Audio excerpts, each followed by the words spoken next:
Eu sei que muita gente vai ficar puta, mas era uma estreia que, como a gente comentou aqui bastante, se você não viu, fiz uma live aqui pré-jogo e falando até do Santos ter vencido no Sub-15, no Sub-17, falamos do pré-jogo da seleção brasileira e muitas outras coisas, mas se você não viu, era uma dificuldade que pelo menos eu esperava. A seleção marroquina é uma seleção muito forte, muito competitiva e que mesmo tendo mudado de técnico há pouco tempo, eu achava pelo menos que ia impor dificuldades ao Brasil e realmente impôs. Foi um jogo muito pegado, muito dividido mesmo, por todos os ângulos que você olhe. Se você pensar por questões de estratégia, questões de uma seleção teve mais posse que a outra, teve mais chances que a outra, todos esses ângulos foram um jogo, foram situações de jogo, melhor dizendo, muito equilibradas. E você pode enxergar que realmente foi um jogo competitivo. E o 1x1 acho que foi justo. Acho que foi justo. Eu concordo. Eu não sei se vocês viram quando acabou o jogo, eu estava assistindo pela Casé TV pelo menos. É, passaram entrevistas aí, né? O Ancelotti, meio bravo, inclusive. Depois o Danilo, o Bruno Guimarães, depois até o Vini. O Danilo, acho que é o Danilo. O Danilo fala, o empate eu acho que foi o Fred Caldeira pergunta para ele se fosse. Seria justo ter um resultado, um vencedor para um lado, para o outro. Ele fala, não, o empate foi justo. Eu também acho. Também acho que foi um empate justo mesmo. As duas seleções jogaram para buscar a vitória, mesmo que de formas diferentes. E acho que não foi nenhum absurdo ter saído com 1x1. Vamos falar sobre essa partida, porque algumas situações, né? Acho que foram positivas, outras nem tanto. Antes eu só peço para você deixar o like nesse vídeo, se inscrever no canal, é de graça, ajuda bastante a gente.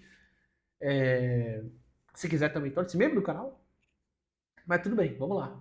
Primeiro que o Ancelotti mexeu no time, né? Em relação ao último amistoso e as últimas partidas, não só o último amistoso, mas as últimas partidas aí. Ele colocou o Ibanez pela lateral direita como titular, já que não tem o Wesley, vale lembrar, o Wesley foi cortado. Então a opção era ou o Danilo ou o Ibanez. O Ibanez foi escolhido na lateral direita. Na lateral esquerda, o Douglas Santos ganhou a vaga do Alexandre, que foi uma coisa que eu disse que eu faria, né, na live aqui pré-jogo. Eu achava que era uma opção mais interessante. Acabou que o Ancelotti também pensou isso. Casemiro e Bruno Guimarães no meio.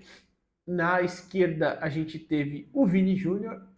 Por dentro, o Igor Thiago e o Rafinha. E na direita, o Paquetá. O Paquetá não era necessariamente um jogador tão aberto, ele fazia um pouquinho esse corredor mais por dentro, depois ele até centraliza mais, e até ele ser substituído, claro. Mas foi mais ou menos o que o Ancelotti fez. Marrocos tinha dois desfalques importantes, que a gente até também falou sobre, né? O Abde Ezazouli, que é um jogador de extrema importância pelo lado esquerdo, foi cortado por lesão, né, no último amistoso.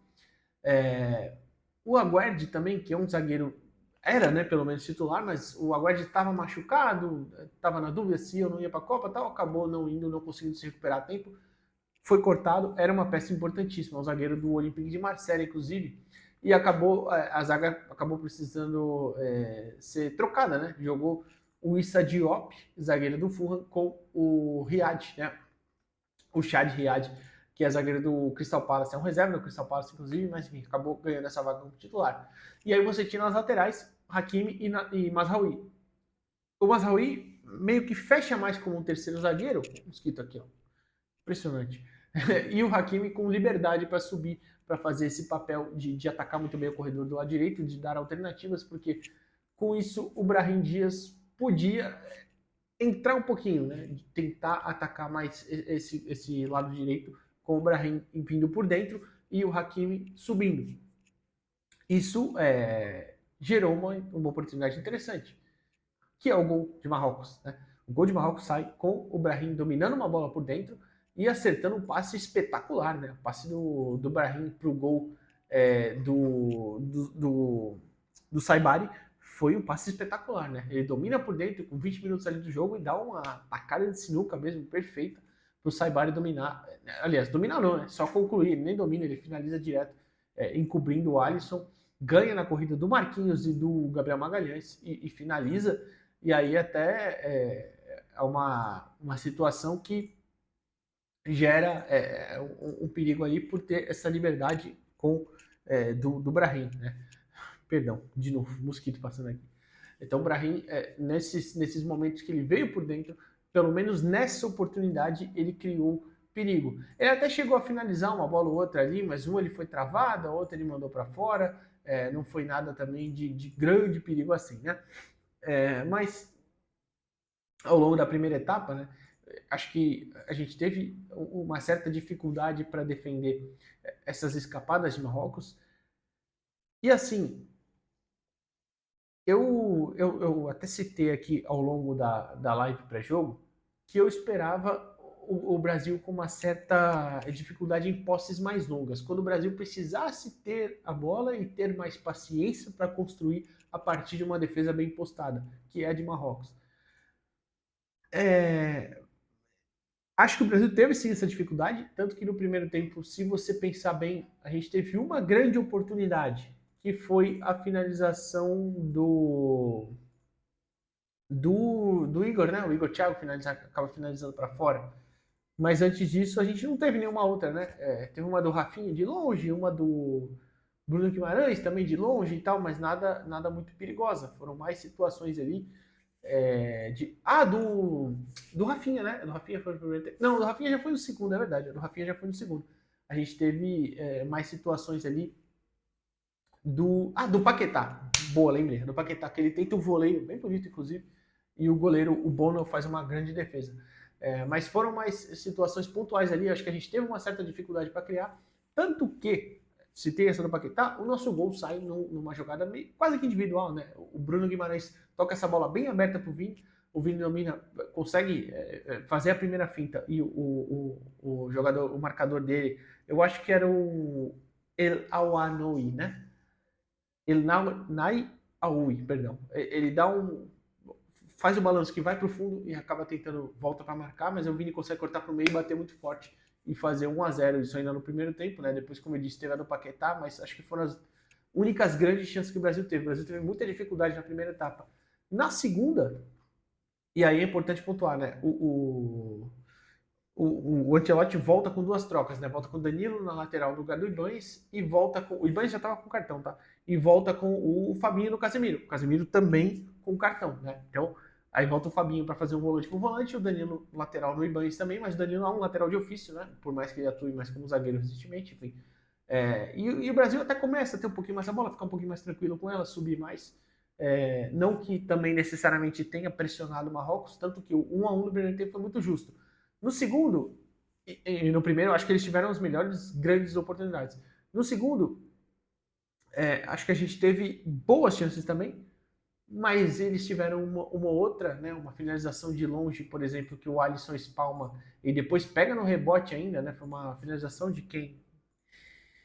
Não lembro de quem, mas é uma finalização que o Alisson espalma e no rebote ele também faz outra grande defesa, né? Então, foram situações ali bem parecidas, tanto no primeiro quanto na segunda etapa. E ainda voltando a falar de mudanças, né? O Ancelotti depois para uma aventada do Paquetá, do Cunha no lugar do Paquetá e do Luiz Henrique no lugar do Igor Thiago. Aí com isso o Rafinha passava por dentro, o Luiz Henrique abria. A ideia era ter um cara mais de 1 contra 1, um cara mais que conseguisse dar essa profundidade. Não deu lá tão certo, é bem verdade. Né? O Brasil não conseguiu criar grandes oportunidades por isso.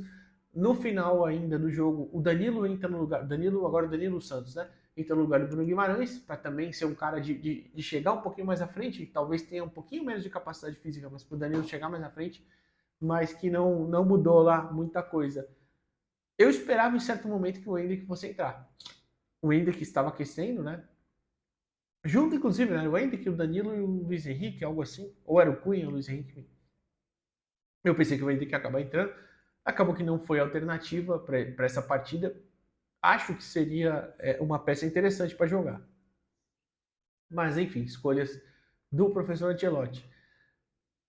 O Rafinha teve uma outra boa oportunidade, né, no segundo tempo, no cruzamento do Vini, que ele chega com uma boa posição corporal na entrada da área para chegar batendo, ele acaba mandando em cima do Bono, que faz uma defesa tranquila.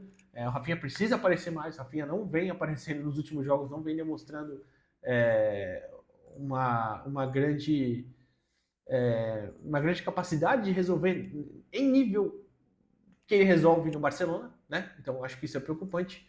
Mas, enfim, Acho que, falando em linhas gerais, um jogo interessante da seleção, um jogo que foi muito difícil e muita gente talvez não espere, mas é realmente um jogo muito complicado você enfrentar a seleção marroquina. Eu acho que das grandes seleções, honestamente, só a Inglaterra tem um jogo tão difícil assim, que é a Inglaterra pega a Croácia, tá? É um jogo bem difícil também, mas fora isso, as outras enfrentam equipes bem piores, então um empate não é nada absurdo. Claro, você pensa numa seleção brasileira, você pensa numa estreia, você pensa, pô, a gente precisa vencer. Não é o ideal empatar, mas também não acho esse absurdo todo.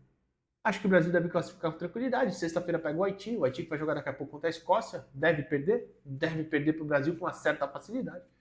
Enfim, mas acho que tivemos coisas positivas, né? A boa atuação do Vini, achei interessante também a atuação do Douglas Santos pelo lado esquerdo, o Alisson fez boas defesas, apesar de no gol ele não ter saído tão bem, né? Quem mais eu acho que a gente pode destacar? Acho que, tá bom, fala de destaques negativos também, né? O Igor Thiago acho que não aproveitou tanto a chance dele, que pese que ele fez bem essa primeira pressão que ele sempre faz, não foi tão legal. Rafinha, muito abaixo, mas muito abaixo mesmo, Rafinha. Não gostei também do Casemiro. Enfim, acho que são peças ali importantes que precisam demonstrar mais se o Brasil pensa em ir longe na Copa. Enfim, análise rápida por cima. Espero que vocês comentem o que vocês acharam. Deixem um like no vídeo, se inscrevam no canal e amanhã a gente está de volta, pessoal. Valeu!